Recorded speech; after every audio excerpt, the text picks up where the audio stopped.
Hey everybody, welcome back to Vegas Tips and Tricks Weekly. And yes, we are in the car once again, and we're a little bit delayed once again.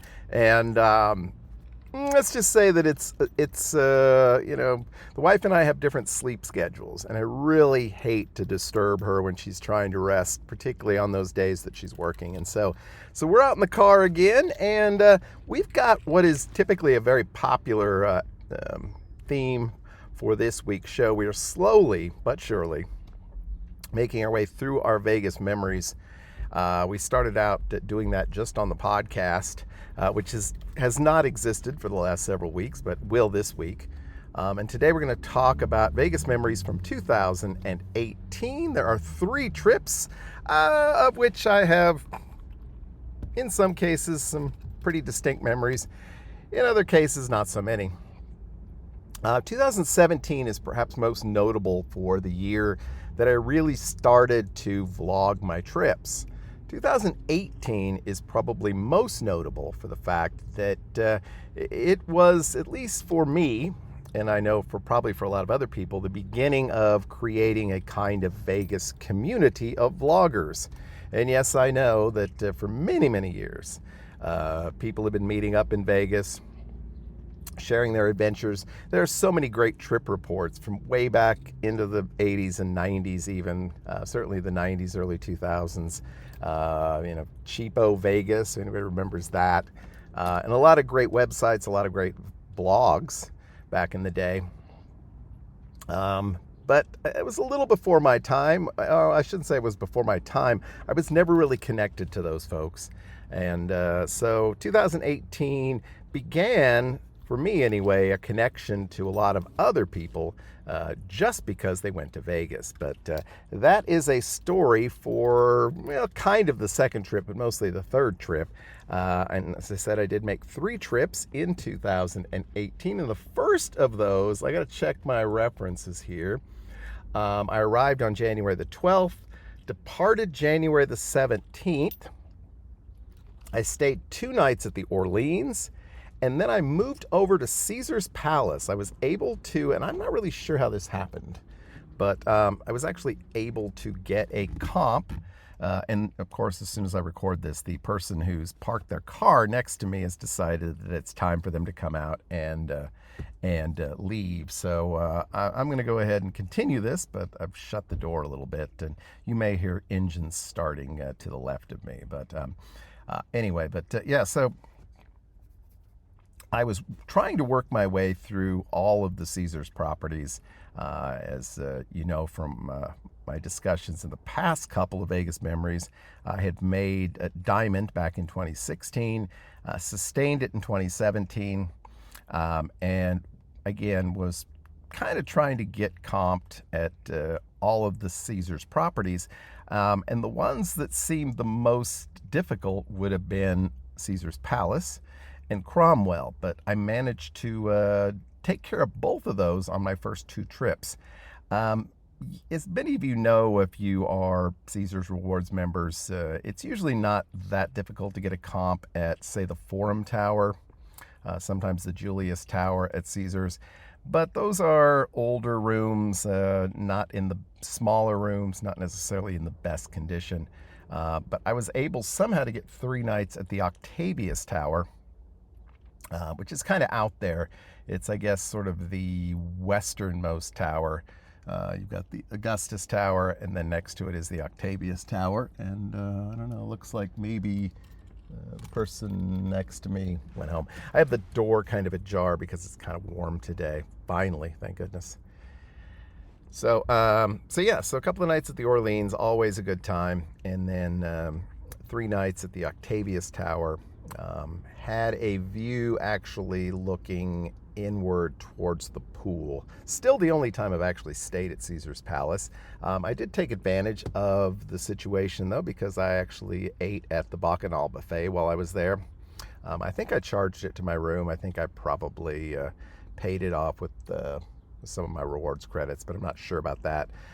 So that was very notable on that particular trip. Otherwise, it was just a very relaxing trip. There had been a strategy. This kind of went on for a couple, 2, 3 years, off and on, in the mid 2000s. As many of you know, I work in the retail business, and so getting away frequently around Christmas time for a few days is very difficult. And so I typically would visit my family up in Nebraska, where I now am. I would visit them sometime in early January when I could finally get some time off, spend 3 or 4 days with mom and dad, and then I would go ahead from there and spend like 4 days in Vegas, in this case 5. So I'm pretty sure this was another one of those situations. But yeah, like I said, I don't have a huge memory about it. I do remember the Octavius Tower was very nice. I do remember that I spent some time at the Diamond Lounge at that time, several of the Diamond Lounges, to take some breaks there. There were no big wins on this trip, certainly. Other than, again, it was a great room. It really was very nice. It's not exactly a suite. It's not huge.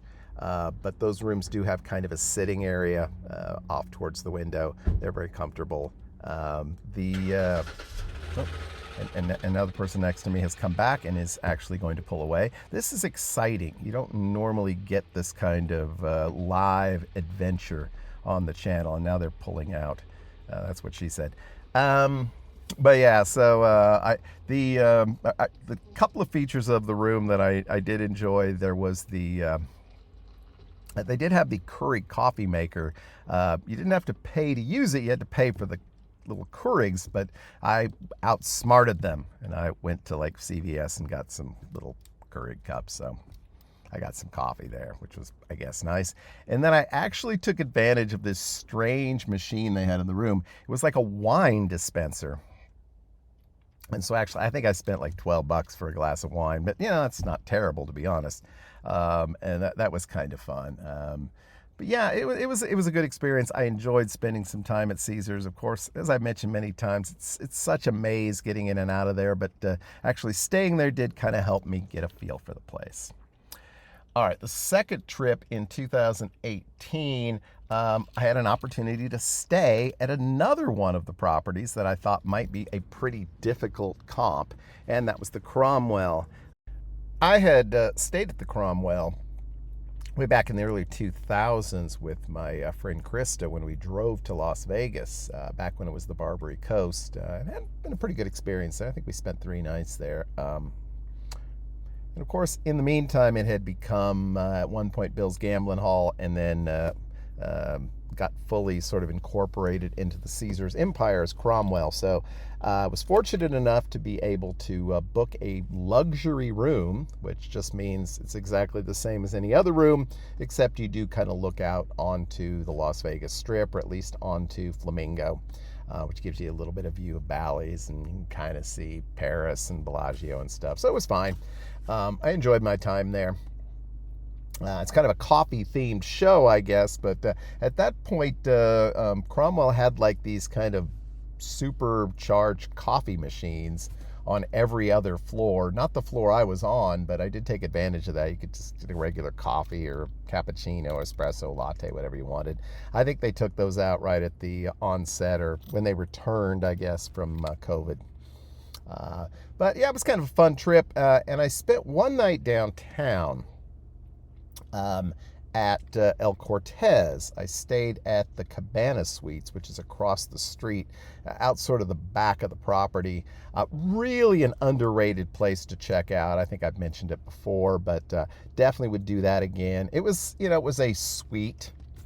I have a video of it from back then, but it wasn't really a suite, but it was a very nice place. There was kind of a sitting area, very comfortable, very green, very secure.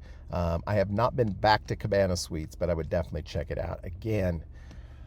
But yeah, other than that, not a lot happened on the second trip. I had started talking earlier in 2018 to a couple from Ohio. We'd become aware of one another because back then there was a fairly small group of people who you could actually call Vegas vloggers. And the people that I had been talking to, I guess mostly was him, was Dave and Michelle. We worked to visit Vegas. And again, I think probably because I had vlogged some in late 2017, we had become aware of one another, and we knew we were going to be in town around the same time during May. We had talked about maybe meeting up. It just didn't happen, and I think that was both of our thoughts. Given where we were both staying, we probably walked by one another a half a dozen times on the trip, but I didn't know them. They didn't know me, but it was kind of cool. But yeah, had a good time on that trip, but again, nothing spectacular. Okay, so on to the final trip, 2018, and it was a big trip, and a lot went on this trip.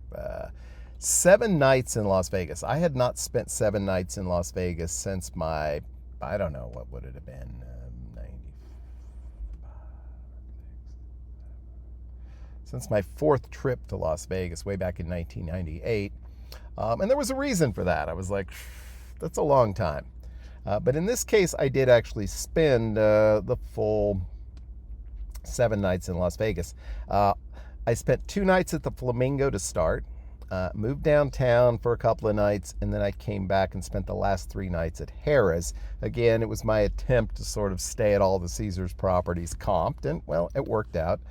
My room at Flamingo, the Go Room, those are cool rooms. Well, they were really cool rooms when they first were opened up, but they're getting a little worn, and they were getting a little worn even in 2018. Some things just didn't quite work out too well, but it was kind of a fun room to stay in. I had a nice view looking out over the Strip. Got in, I think it was a Saturday night, and it was, it was cool. I went downtown. I had 2 nights booked at the Golden Gate in between my stays at the Caesars properties. I just had booked one of the little small rooms there. I thought that would be fine, and they seemed okay until the morning after I first moved in there, stayed there, when I could not figure out how to run the shower without either melting my skin off or freezing it. And I was like, wow, I really don't like this. I wish I was staying at El Cortez again. I was like, well, maybe I could stay at El Cortez again. And so I looked, and I managed to book a room there. So I spent the second of my 2 nights downtown actually at El Cortez, and really enjoyed that.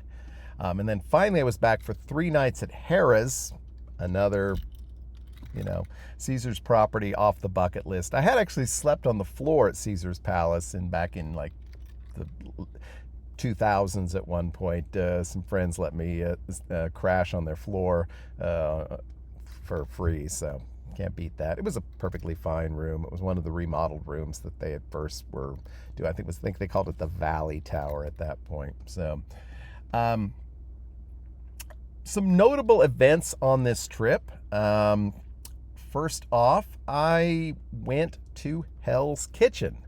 I had not been to what I would call a fancy restaurant in Las Vegas for a long time. And Hell's Kitchen is not super fancy, but I had an amazing meal there. I had the sort of tasting menu at lunch with the what do you call it? The beef tenderloin thing. You know what I'm talking about. The sticky toffee pudding, the whole 9 yards, wine pairing. Still probably one of the handful of best meals I've ever eaten in my life. I had a great time there. So I'm a big Gordon Ramsay fan. Not everybody is. I'm not a big Gordon Ramsay fan per se. I've never watched any of his shows, but I have enjoyed his restaurants. Also on this trip, I went to, yes, Absinthe. I wasn't planning to do that. I ended up doing it on the Sunday, and ended up getting pulled on stage. I can't remember what the name of the guy was who would insult people in the audience and pull them up on stage, etc., etc. But I got pulled up on stage and insulted, and it was pretty cool. And it was a very funny show. It's obviously very risque, and so certainly I wouldn't bring my mom to it, but it was a fun show. And then this was, in fact, the trip where I first began to connect with a wider Vegas vlogging community. I talked about Dave and Michelle. We had kind of conspired to create this Vegas Summit 2018. We had it at the Beer House there by Park MGM, which might have still been Monte Carlo at the time, and New York, New York. Had a great time there. Had a chance to meet some really cool people. I suppose most notably Tamara and Gord, who at that time were Vegas Best Ideas, but they really hadn't sort of kicked their YouTube channel into gear yet. They were mostly doing Instagram. I guess I do that too, but not very well. But boy, we had a great time. It was so much fun meeting other people who were also so into Las Vegas. And that was towards the end of the trip. I think it was like Thursday night that we did that. And boy, we definitely, anyone who was there will remember me enjoying perhaps too many of the space dusts. But it was a great time. And, that Vegas Summit event would return the following year, and would also, the next year, would meet up once again with Tamara and Gord, and we would all start thinking about ways that we could get together, meet up with other Vegas vloggers, and have a great time, which we certainly did that September. So that's my memories of Vegas in 2018. It was a good time. It was a lot of different hotels. I looked, and I think it was the most hotels I had ever stayed at until 2019. So we'll talk about that probably in a few weeks. I want to do another sort of advanced Vegas tips and tricks show. I also want to do a show where we really kind of talk about some of the changes in Las Vegas, some of the Vegas news, because there's been a lot going on in the city that we haven't talked about over the last 6 to 9 months. So we'll touch base on that. We'll probably do some kind of a live maybe at the end of this month. I'm still thinking about that. Maybe talk a little bit more about John Timber 60 coming up in September. In any case, we will definitely be back midweek with another Wednesday show where we will review another Las Vegas resort, and we'll be back next Saturday with another episode of Vegas Tips and Tricks Weekly. Until then, I hope you have a great, lucky, and healthy week. We'll see y'all again real soon. Bye-bye.